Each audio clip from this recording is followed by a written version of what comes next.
It's time now for the Eric Nadel Show, brought to you by Kubota and by TXU Energy. And here he is, Eric Nadel on the Fan. And a good afternoon, sir. How the heck are you?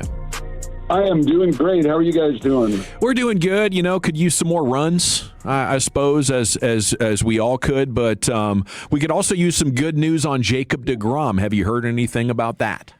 No, we haven't been able to talk to anybody yet, so it'll be holding our breath until we get to talk to either Jacob or to Skip Schumacher, which won't happen for another hour or two. You know, we had a red-eye flight last night from Los Angeles, from LAX. It actually took longer to get from the ballpark to the plane at LAX than the flight from LAX to Sacramento. But we got to our hotel rooms about 2:30 in the morning. So everything's happening a little bit later today than it usually does. Well, hopefully everybody is rested up because, man, it was kind of a bummer to drop 3 of 4 like that. Do you think this is a lower point than they've had so far this year? That's a good question. Given where we are in the schedule, I think it is the low point. When you look at how important it was to, make some hay with the weak so-called schedule the Rangers have had, and then to go into Anaheim and score 5 runs in 4 games, not counting the 3 they got in extra innings on Monday. They scored 5 runs in 36 innings against a pitching staff that's one of the worst in the league. And embarrassing is the word that I believe I would use to describe what that series was like. That being said, it's a whole new day. The Rangers start the day just a half a game out in the wild card race, just 2 games out in the division race, and they're coming to a ballpark where they've hit well in the past and where almost everybody hits well. As this is a ballpark where the A's earned run average is 665 for the season. Wow. And there are a lot of routine fly balls that turn into home runs here, so we'll see if maybe that'll wake the Rangers up. I think they've hit 19 home runs in 10 ball games here over the last 2 years. Any signs of give up or frustration, or do you think this is just them being around a 500 team with ups and downs? Well, certainly not give up, Gavin, but definitely frustration. I think you're seeing it now, on the faces of a lot of guys. There are guys definitely pressing now. I would imagine they're all shaking their heads about what happened in Anaheim the last 3 days to their offense. It just seems the Rangers never have more than 2 or 3 guys going well at one time. They're never clicking on a majority of cylinders, and as a result, they have fallen all the way now to 12th in the league in runs scored. They're averaging 4.1 runs a game, where the league average is 4.3.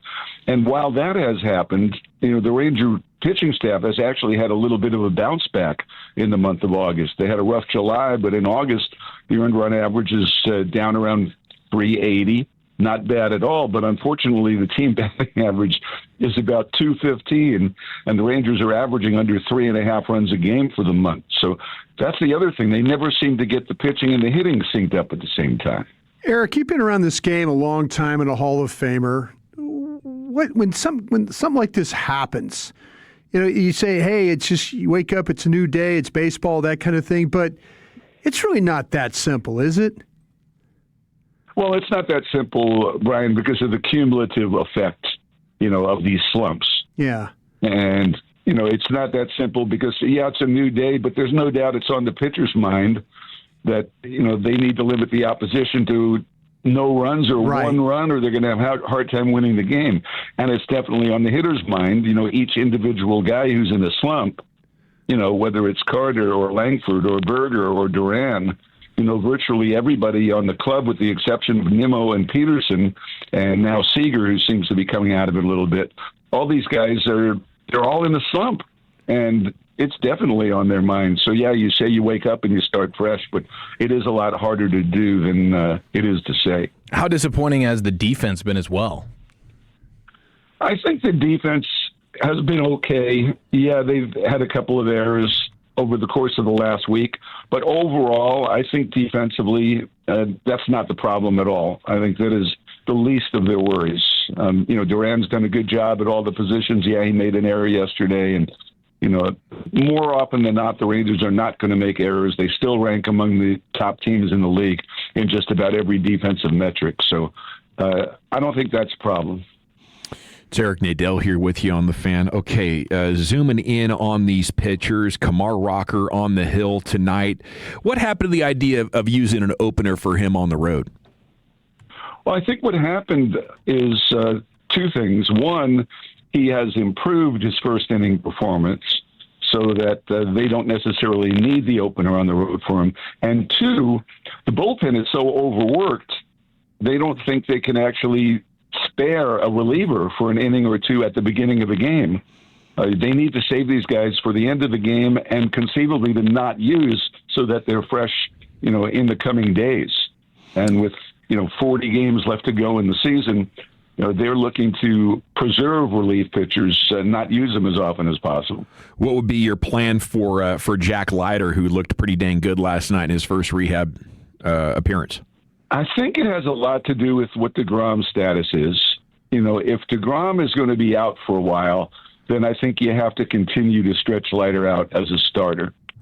If they think DeGrom is going to be okay, then I would like to see Leiter back as soon as possible, pitching out of the bullpen, whether it's 2 or 3 innings at a time or 1 inning at a time.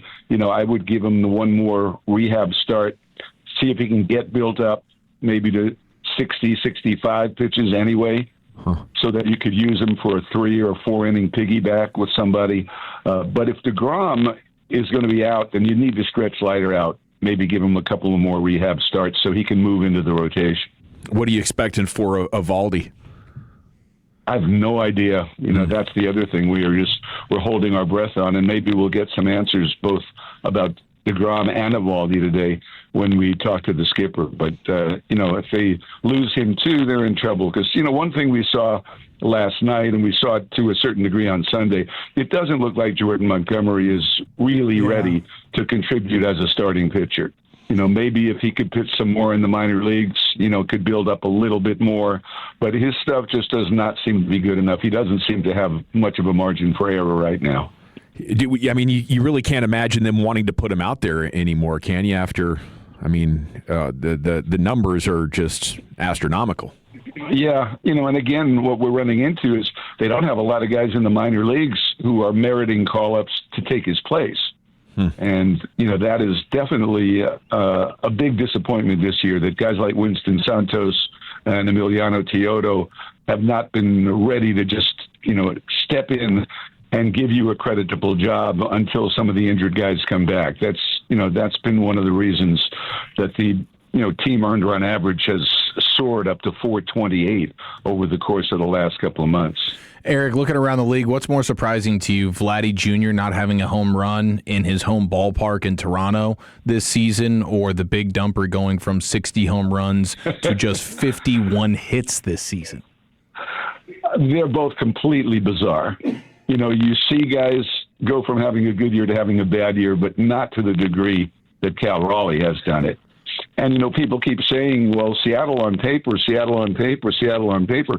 Well, Seattle on paper is not that good if Cal Raleigh is a 160 hitter who doesn't hit home runs, and Josh Naylor is a, big oaf of a first baseman who doesn't drive in runs. And that's what's happened to them this year.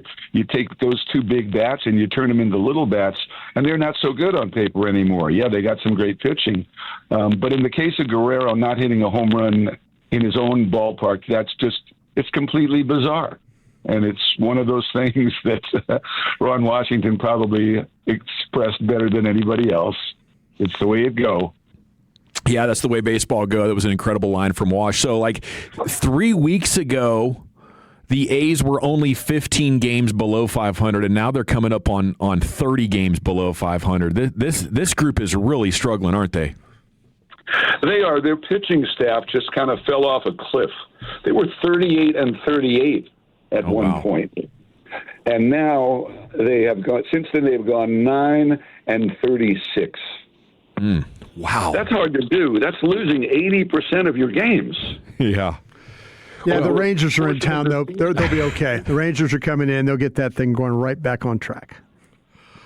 I've held the line, Eric. I've held the line, and we're kind of joking about it on the show. Yeah. At what point would I stop believing? I think if they lose this series, I'm going to have to stop believing. Well, I wouldn't blame you, but they could lose the series and still be one game out of a playoff spot or something like that. And you just keep waiting for things to click, for something to kick in offensively. And the thing is now, even if it does, you have to be so worried about the pitching with the physical status of Eovaldi and DeGrom. These are supposed to be your two aces. They haven't had particularly good years. No. They've had very average years for a starting pitcher. And then you add to the fact that now they've both been hurt this late in the season, and you better start scoring some runs fast. And this is the ballpark to do it in. Well, it is a Friday night. We'd love to know what you're drinking and thinking out there. Well, I'm actually drinking. Ted Emmerich and I were just talking about this. This is a Pepsi ballpark. So I've been drinking Diet Pepsi, which to me is not nearly as good as Diet Coke or Coke Zero. But it's getting me perked up a little bit. Again, we didn't get a whole lot of sleep last night. And what I'm thinking is that I've discovered a new musical talent who people need to check out. Her name is Jade Joyce. It's Jade, Jaid, Joyce, Joice. She put out a song today called Cigarettes. And I've seen a lot of her stuff on YouTube and on Instagram. She's very young. She's sensational. And she's playing in Dallas next Thursday, the 20th, at the Opening Bell Coffee Place on South Lamar. And I strongly advise people to go if they like live music. If you haven't been to the Opening Bell, check it out. It's a historic place where it's been the starting place for all kinds of big performers who've gone on to great things. People like Maren Morris and Leon Bridges and, lots of other local talents have started there. So check out Joyce, check out her song Cigarettes. And if you get a chance, stop by the Opening Bell next Thursday and see her live performance. It's the first time she's ever played in Dallas. When's the last time Eric Nadel enjoyed a cigarette? I think I never enjoyed one. I tried smoking them when I was in high school because I wanted to be one of the cool kids, and I'm surprised I'm not still coughing. Cigarettes have never been my thing. I do like a Cuban cigar from time to time. My former partner Brad Sham taught me to appreciate that finer thing in life. I love it. Eric, have a great weekend. We'll catch up with you next week. And by the way, I did try that Pepsi Max Diet Dr. Pepper.